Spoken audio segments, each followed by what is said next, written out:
mengasihi Engkau Tuhan. Ajar kami menjadi pribadi yang setia sampai akhir hidup kami Bapa. Ini kami bawa hati kami kepadamu Tuhan.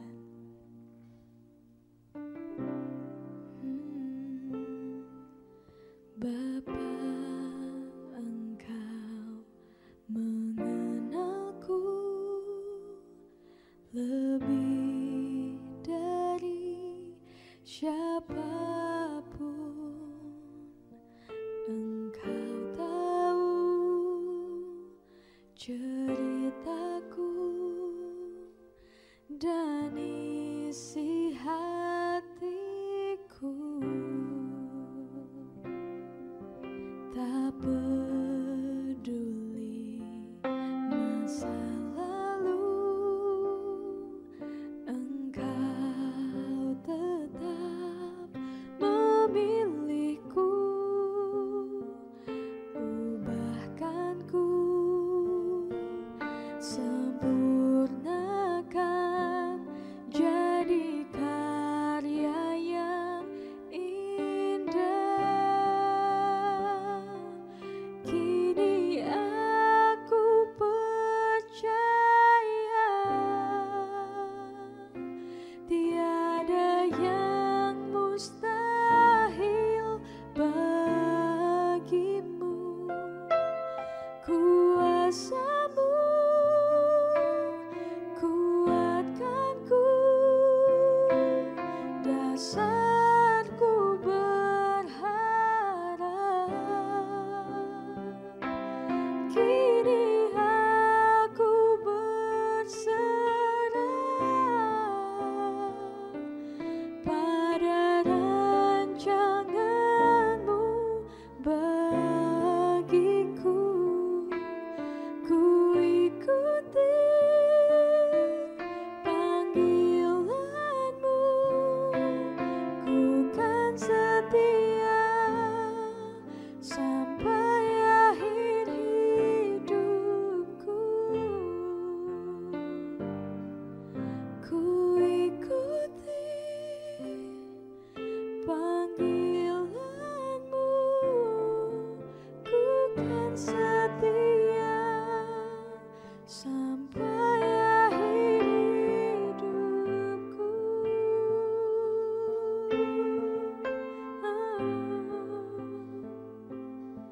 Sampai akhir hidupku, ku mau setia, ku mau mengasihimu, karena ku tahu kau mengasihiku Tuhan. Kau buatku menjadi sempurna.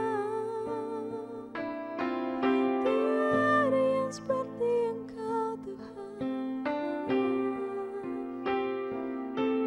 Kami mengasihimu, Engkau cukup bagiku, Yesus.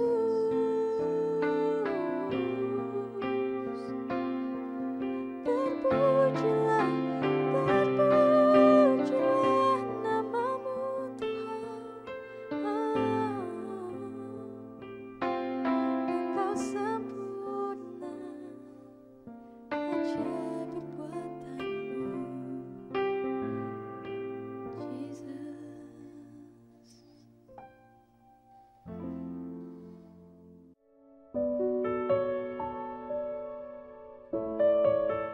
Shalom, selamat pagi.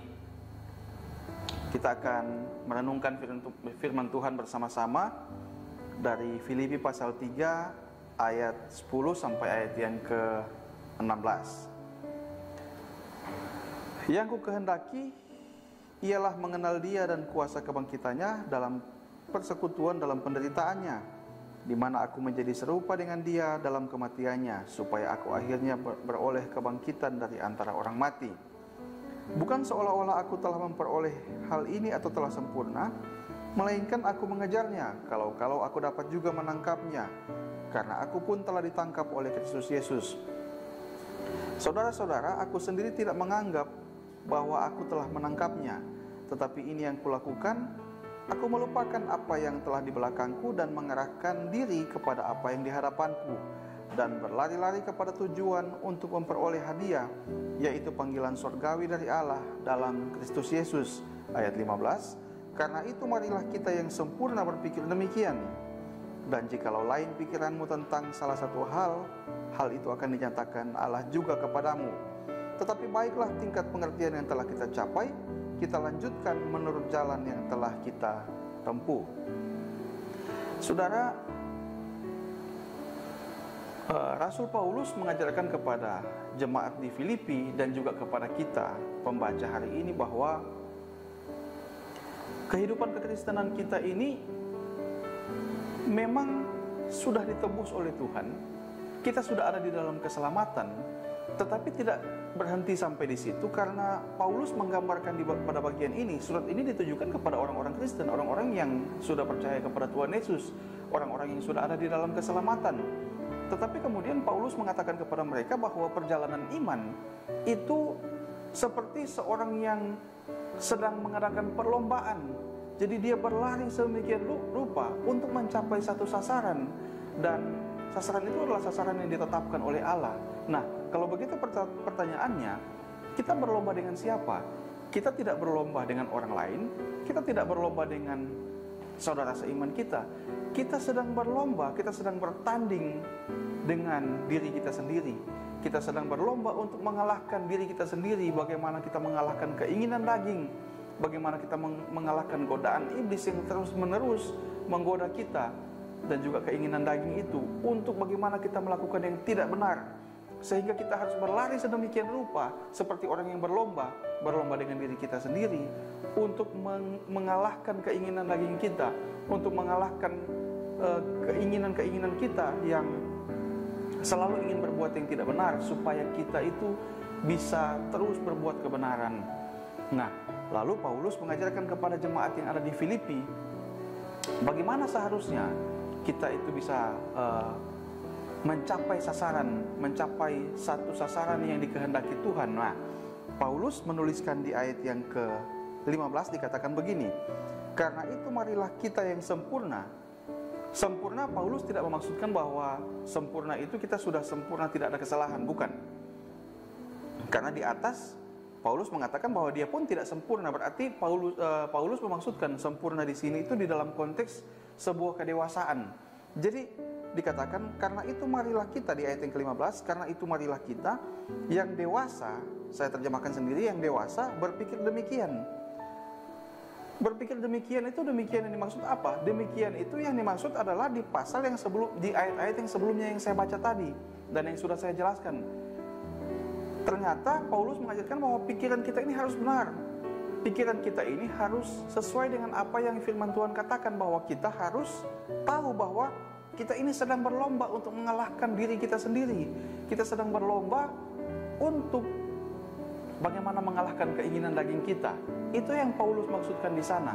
Jadi dikatakan, karena itu marilah kita yang sempurna berpikir demikian. Karena kita tahu bahwa walaupun kita sudah ditebus, kita sudah selamat, kita harus terus memperjuangkan, mengerjakan keselamatan itu. Tetapi juga selain itu, selain kita punya satu pikiran yang benar yang Paulus maksudkan di sini, tapi juga kalau kita melihat di ayat 16, Paulus katakan begini, tetapi baiklah tingkat pengertian yang telah kita capai, kita lanjutkan menurut jalan yang telah kita tempuh. Jadi tingkat pengertian yang sudah kita capai itu, kita sudah mengerti bahwa kita orang yang diselamatkan, yang harus terus berjuang untuk melakukan kebenaran, untuk mengerjakan keselamatan, untuk mencapai sasaran Allah. Tetapi dikatakan tingkat pengertian itu harus kita lanjutkan. Berarti selain kita punya pemikiran yang benar, punya pola pikir yang sesuai dengan sejalan dengan firman Tuhan, Paulus juga mengatakan bahwa kita harus konsisten. Dikatakan tingkat pengertian yang telah kita capai, kita lanjutkan. Jadi dia berbicara tentang sebuah konsistensi di sana. Kita bukan cuma punya pola pikir yang benar, tetapi kita punya konsistensi dalam pola pikir yang benar itu. Terus menerus punya pemikiran yang benar, punya sikap yang benar, punya tindakan-tindakan yang benar yang berawal dari hati dan pikiran. Jadi selain punya pikiran yang benar, kita juga harus konsisten dengan kebenaran itu. Tapi pertanyaannya adalah, apakah itu berarti di dalam menjaga hidup yang sudah diselamatkan itu kita harus berusaha dengan kekuatan kita? Ternyata tidak, saudara. Ternyata firman Tuhan tidak pernah bertentangan satu dengan lainnya. Kelihatannya Paulus mengatakan bahwa kita memang harus mengusahakan sendiri, tetapi ternyata firman Tuhan itu tidak pernah bertentangan dengan lainnya. Di bagian-bagian Alkitab yang lain, baik Tuhan Yesus maupun Rasul-Rasul yang lain mengatakan bahwa keselamatan kita itu semata-mata karena kasih karunia Tuhan. Dan Paulus juga mengulang di sini. Kalau kita lihat di ayat yang ke-16, ayat yang ke-15 dikatakan begini di bagian B. Dan jikalau lain pikiranmu tentang salah satu hal itu akan dinyatakan Allah juga kepadamu. Jadi selain kita memang harus punya pola pikir yang benar, kita harus konsisten di dalam kebenaran itu, tetapi ternyata kita tidak berusaha sendiri, kita tidak berusaha dengan kekuatan kita, karena ternyata ada intervensi ilahi di sana, ada intervensi kuasa Allah di sana. Di ayat yang ke-15 Paulus katakan, jikalau lain pemikiranmu tentang salah satu hal, semua itu nanti akan dinyatakan Allah kepadamu. Apa yang dinyatakan Allah? Kebenaran-kebenaran itu akan terus dinyatakan Allah kepada kita. Maka menjadi pengharapan bagi kita. Ternyata di dalam sebuah perlombaan kita melawan dosa, melawan hal-hal yang tidak benar, kita memang dituntut untuk bertanggung jawab, untuk punya pemikiran yang benar, untuk punya tindakan yang benar.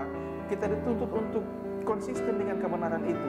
Tetapi menjadi sebuah pengharapan bagi kita, karena di dalam perjuangan kita ada intervensi kuasa Allah di sana yang terus menjaga kita supaya kita tetap mampu untuk berbuat kebenaran. Kekristenan mempunyai sebuah ajaran yang sangat unik, di mana memang manusia bertanggung jawab.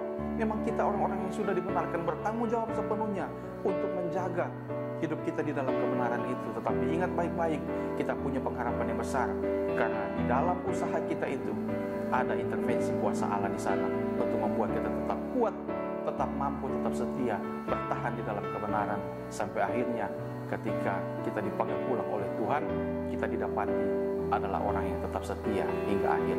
Amin untuk firman Tuhan. Mari kita berdoa. Tuhan, terima kasih. Hari ini kami bangun dengan tubuh yang sehat, diberkati oleh Tuhan. Terima kasih kekuatan baru, terima kasih sukacita yang baru, terima kasih pengharapan yang terus Tuhan anugerahkan kepada kami. Biar sepanjang hari ini Tuhan kami akan beraktivitas, penyertaan perlindungan Tuhan ada bagi kami, campur tangan Tuhan, hikmat akal budi Tuhan anugerahkan kepada kami, sehingga menjalani seluruh keberadaan hidup kami sepanjang hari ini, kami bisa jalani dengan baik.